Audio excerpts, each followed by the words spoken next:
Meus amigos, muito bom dia. O Palmeiras dormiu na liderança do Campeonato Brasileiro, venceu o Fluminense por 2-1. Eu vou falar aqui o que eu achei, também vou anunciar pela Rádio Guarabira FM, vou publicar no meu Instagram o que aconteceu nessa rodada, nesse início. Tiveram 3 jogos adiados, o Bahia que jogou ontem, o Flamengo também, e outro jogo que eu não tô lembrando vai sair aqui. É, Então vamos falar de Palmeiras e Fluminense, cara. São os dois times que jogam muito bem e dois times que têm a mesma formação por enquanto nessa partida de ontem. Eu vi um 4-4-2. Dois times muito ofensivos. O Palmeiras que é muito físico e o Fluminense que tá tão bem, cara, no toque de bola. É conhecido hoje em dia, nessa fase que vive, nessa linda fase que vive, por tic-tac tricolor. Bom, o Palmeiras é um time muito intenso. A gente tem um Vitor Roque, cara, que é colossal. Eu tava comentando esses dias. Você não tem um Vitor Roque que vai pra cima no drible. A intenção dele não é driblar. Eu vi muitas vezes ali com o zagueiro com o qual ele estava disputando bola, ele não insiste no drible. Ele insiste em competir e em brigar pela bola fisicamente. Ele vai perder às vezes? Vai, mas muitas vezes ele vai ganhar. Ele foi o diferencial pra mim na final da Libertadores. Foi o único jogador que se surpreendeu, que se tirou a casquinha de alguma coisa, né?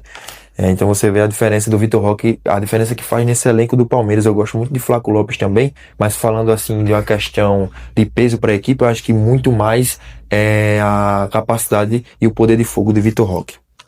Tanto que ele marca aos 8 minutos de pênalti, ele ainda tinha o mérito de jogar melhor, eu acho, porque é um time que, como eu disse, tem um espaço muito grande entre as linhas e joga com muitos passes longos e nessa premissa de jogo acaba conseguindo um pênalti, que eu acho que foi pênalti, acho que foi realmente falta no lance de Fábio quando bota a mão no pé do Vitor Roque após a cortada que ele deu. E se não tivesse acontecido aquela mão do Fábio, o Vitor Roque estaria de cara pro gol para abrir o placar pro Palmeiras. O Palmeiras impõe mais seus jogadores em campo, como eu disse, é um time muito físico, é um time muito carrasco quando se trata de competir bolas por fisicalidade. E apesar de todas as qualidades, deixa o adversário jogar na área. Eu vi muito isso, cara.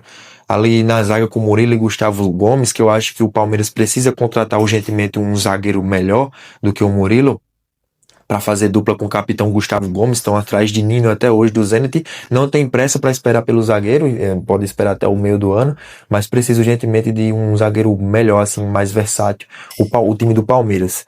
E aí você vê que eles jogam muito na área, o Fluminense. O Fluminense, enquanto esteve melhor, para mim, muito mais partes da partida, em muitos momentos, melhor do que o Palmeiras em questão de segurar mais a bola, de ter mais a posse de bola. Daqui a pouco eu vou falar de estatística para você.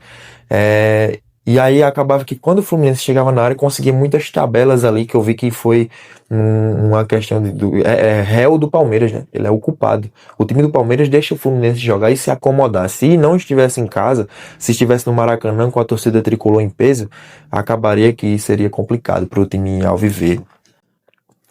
É um Palmeiras que está adormecido, como eu falei. Vitor Roque, por exemplo, é o único jogador que para mim faz diferença, além de Flaco Lopes, os dois centroavantes muito especiais, o Palmeiras é muito dependente desse ataque, não tem melhor para suprir a vaga desses dois.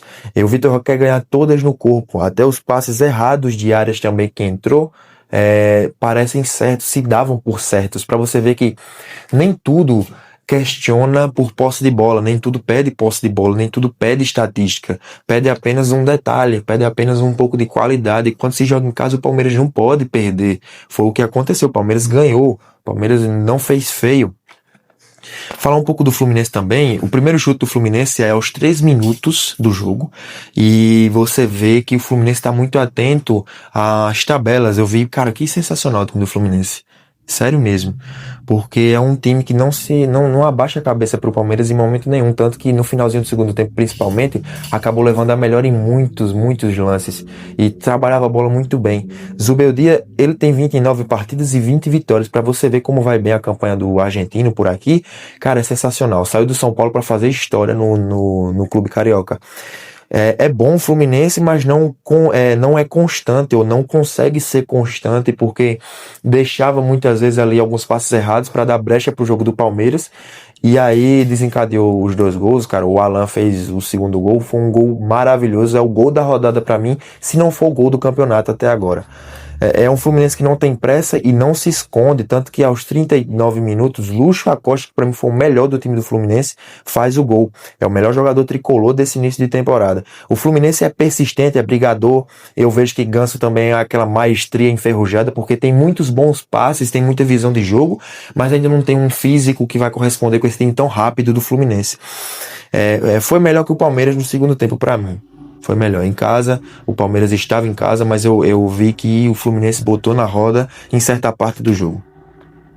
E no final poderia ter empatado. O fator fora de casa ajudou o Palmeiras, né? No caso, o que o Palmeiras estava fazendo era ter uma vantagem de estar fora de casa, de estar dentro de casa, de estar na Arena Barueri. Também não gosto muito da Arena Barueri porque não lota a torcida do Palmeiras. Então acho um pouco complicado.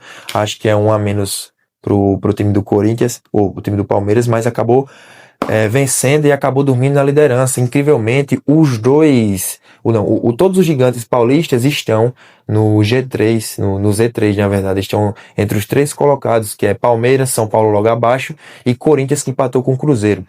E você vê que, cara, olha a fase que o Santos está vivendo, porque é lanterna do Campeonato Brasileiro até agora. Vai jogar contra o Vasco hoje às 7 horas, que eu vou acompanhar para falar para você, e depois eu vou acompanhar Flamengo e Lanús. Então você fica ligado no Amarelo e Penta, porque aqui tem futebol todo santo dia, meu amigo.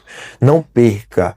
Tamo junto. Se você chegou até aqui, deixa o like, curte o vídeo, republica, posta, faz de tudo aí para me ajudar, porque eu tô vivendo esse ramo do futebol há pouco tempo, tô tentando ingressar, melhorar a minha capacidade de passar informação para você que tá assistindo, e não perca o Amarelo e Penta, porque sempre tem futebol brasileiro e futebol mundial também. Vinícius Júnior acabou de fazer baile contra o Benfica, eu vou publicar esse vídeo de 7 minutos agora mesmo no Instagram e no YouTube, então fica ligado porque aqui tem futebol sempre, sempre, sempre. Tamo junto, valeu, muito obrigado.